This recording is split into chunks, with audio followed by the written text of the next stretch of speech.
The Federalist Papers number 57. The alleged tendency of the new plan to elevate the few at the expense of the many considered in connection with representation. From the New York Packet.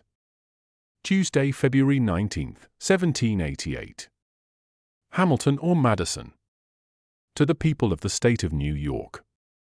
The third charge against the House of Representatives is that it will be taken from that class of citizens which will have least sympathy with the mass of the people, and be most likely to aim at an ambitious sacrifice of the many to the aggrandizement of the few.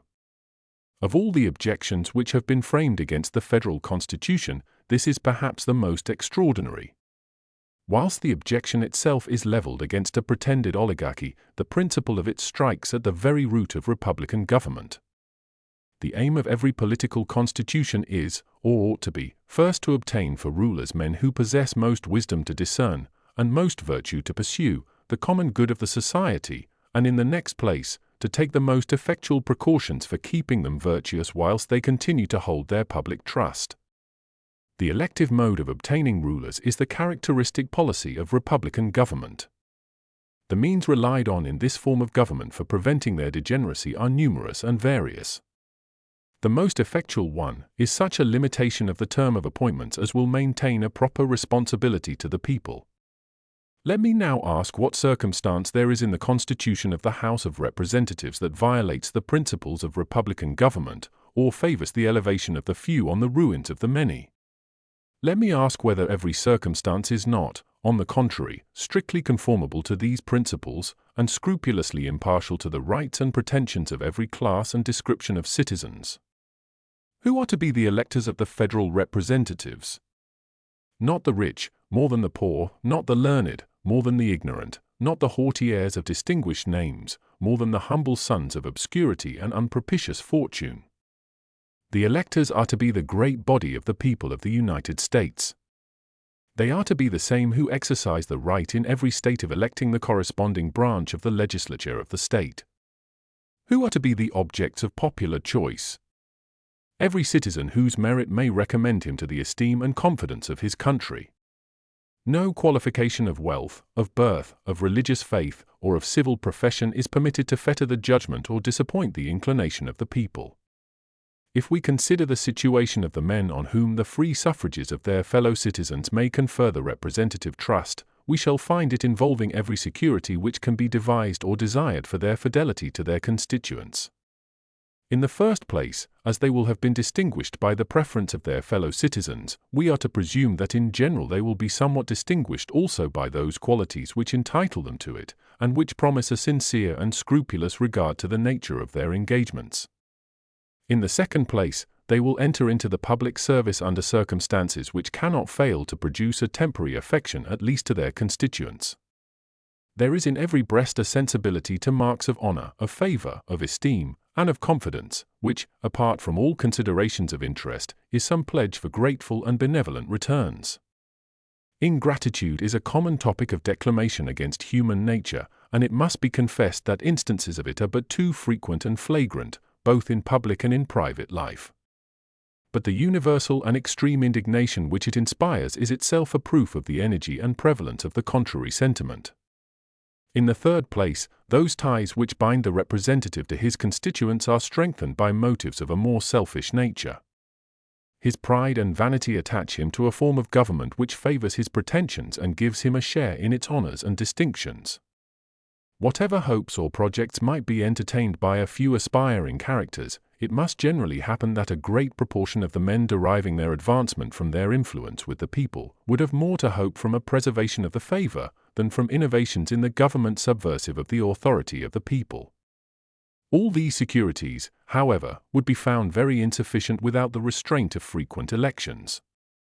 Hence, in the fourth place, the House of Representatives is so constituted as to support in the members an habitual recollection of their dependence on the people.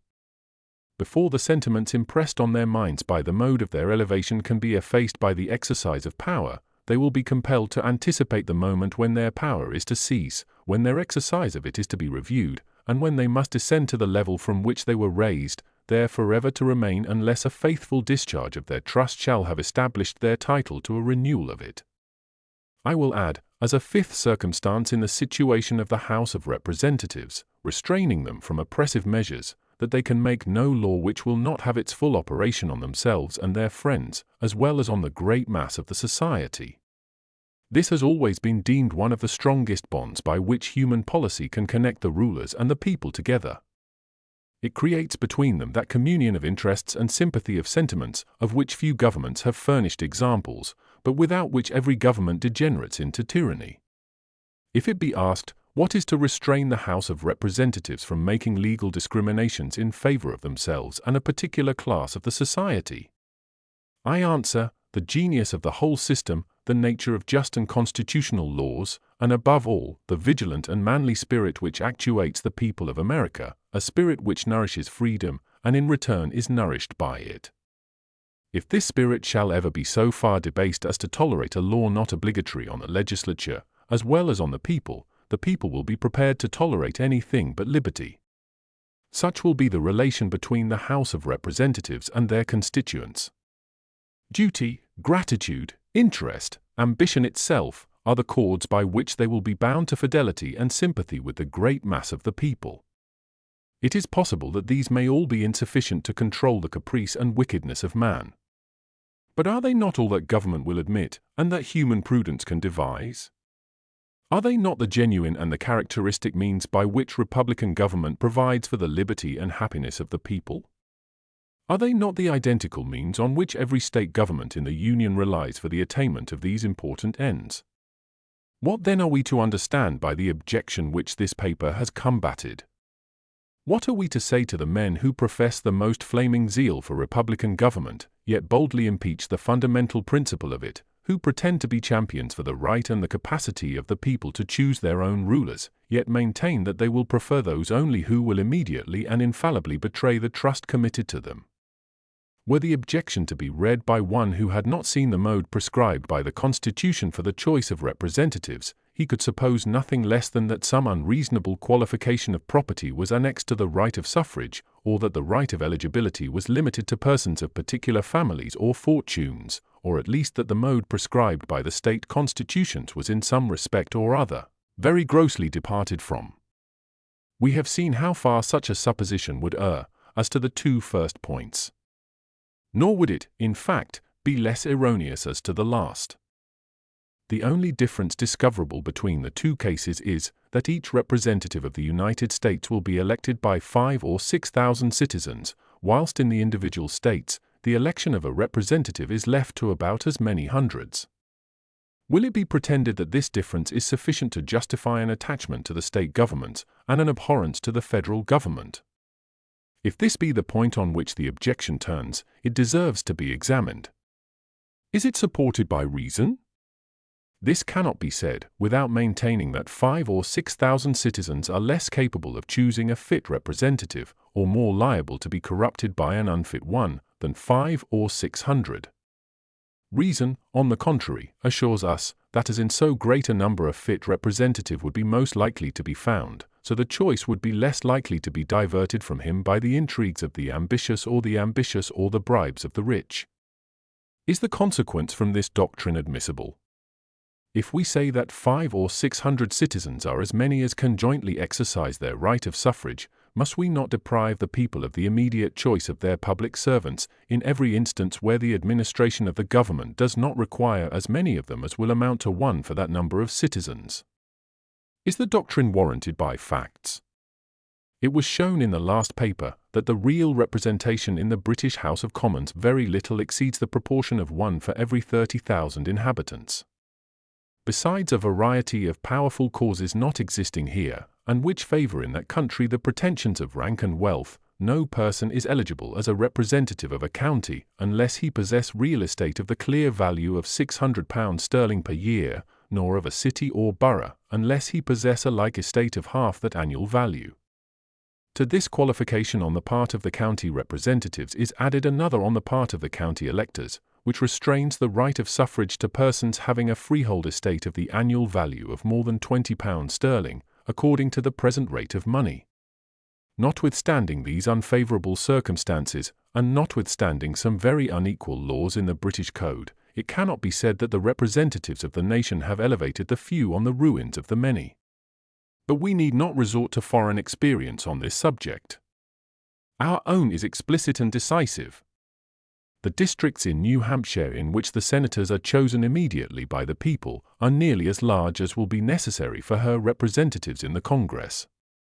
Those of Massachusetts are larger than will be necessary for that purpose, and those of New York still more so. In the last state, the members of Assembly for the cities and counties of New York and Albany are elected by very nearly as many voters as will be entitled to a representative in the Congress, calculating on the number of 65 representatives only. It makes no difference that in these senatorial districts and counties a number of representatives are voted for by each elector at the same time. If the same electors at the same time are capable of choosing 4 or 5 representatives, they cannot be incapable of choosing one. Pennsylvania is an additional example. Some of her counties, which elect her state representatives, are almost as large as her districts will be by which her federal representatives will be elected. The city of Philadelphia is supposed to contain between 50 and 60,000 souls. It will therefore form nearly 2 districts for the choice of federal representatives. It forms, however, but one county in which every elector votes for each of its representatives in the state legislature. And what may appear to be still more directly to our purpose, the whole city actually elects a single member for the executive council. This is the case in all the other counties of the state. Are not these facts the most satisfactory proofs of the fallacy which has been employed against the branch of the federal government under consideration? Has it appeared on trial that the senators of New Hampshire, Massachusetts, and New York, or the Executive Council of Pennsylvania, or the members of the Assembly in the 2 last states, have betrayed any peculiar disposition to sacrifice the many to the few, or are in any respect less worthy of their places than the representatives and magistrates appointed in other states by very small divisions of the people? But there are cases of a stronger complexion than any which I have yet quoted. One branch of the legislature of Connecticut is so constituted that each member of it is elected by the whole state. So is the governor of that state, of Massachusetts, and of this state, and the president of New Hampshire. I leave every man to decide whether the result of any one of these experiments can be said to countenance a suspicion that a diffusive mode of choosing representatives of the people tends to elevate traitors and to undermine the public liberty. Publius.